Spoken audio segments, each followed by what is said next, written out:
ये पहले भी इन्होंने कहा था, आप क्यों नहीं देते 50%? आप दे दीजिए, कौन मना कर रहा है? आपको सब चीज़ें याद आ रही हैं चुनाव में। ये जो मुझे लगता है, ये जिस तरीके से आप चुनाव के बीच में तमाम चीज़ें कर रहे हैं, आप बिल्कुल एक गैर जिम्मेदारान सरकार रहे हो। मेट्रो इतने सालों से चल रही है, बीच बीच में आपने शगुफा छोड़ा कि हम 50% कर देंगे, हम 20% कर देंगे, हम 25% कर देंगे। अरे आपको करना करिए, भारत सरकार इसमें देगी नहीं देगी वो जाने। अगर वो नहीं देगी हम उसकी आलोचना करेंगे। आप क्यों नहीं करते थे?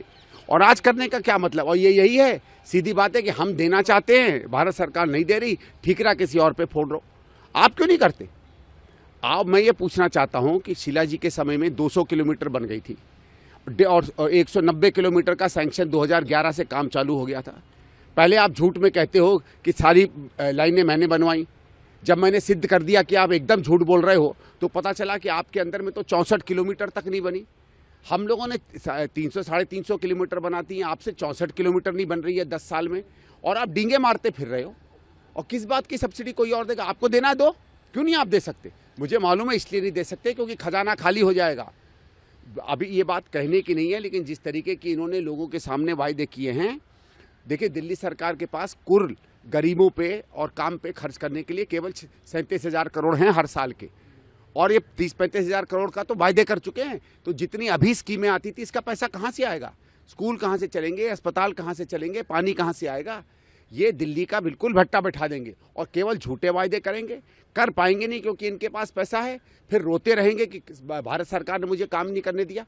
अरे भाई साहब, आपको काम करना, आप अपने पैसे से काम करो ना, आपको टैक्स मिलता है, दूसरों पे क्या उंगली उठा रहे हो? सर, केंद्र सरकार की तरफ कैसे देखते हैं? ये तो 5 साल पहले आना था। पहले तो आपने अनाउंस कर दिया कि हम पे कमीशन के खिलाफ हैं। आपने कह दिया कोई पे कमीशन नहीं होगा। 10 साल से यहाँ का जो 10 से बल्कि ज़्यादा साल हो गए, 12, मेरे ख्याल से लास्ट पे कमीशन शायद 2012 में या कभी आया था। हाँ, तब से कांग्रेस ने दिया था, तब से यहाँ के तमाम कर्मचारी 12 साल से इंतज़ार कर रहे हैं।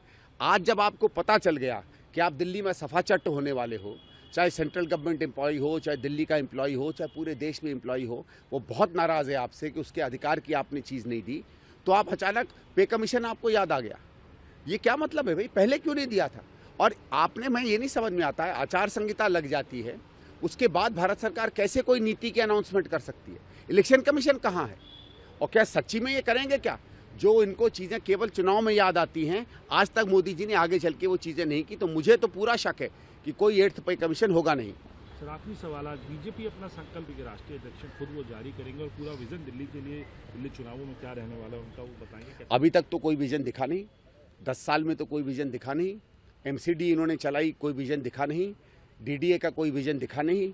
दिल्ली पुलिस का कोई विजन दिखा नहीं। क्या विजन दिखाएंगे? कुछ सपने अपने बुनेंगे। हम तो हकीकत पे सपने बुन रहे हैं, हम सपनों में सपने नहीं बुन रहे। जैसे कि मैं सो रहा हूँ तो पिताजी को जगाना है मुझे, तो वो डायरेक्ट उठाने के बजाय, और हिंसा की परंपरा मेरे यहाँ नहीं थी सौभाग्य से, तो वो क्या करते थे कि उस कमरे में आ जाएंगे या बाहर से गुजरेंगे और चौपाई बोलेंगे, प्रात काल उठ के रघुनाथा मात पिता गुरु नावई माता। कभी कभी मैं गुस्से में उठ करके, अरे पापा, तो चरण स्पर्श किया और सो गया। मैंने कहा अब मत उठाना।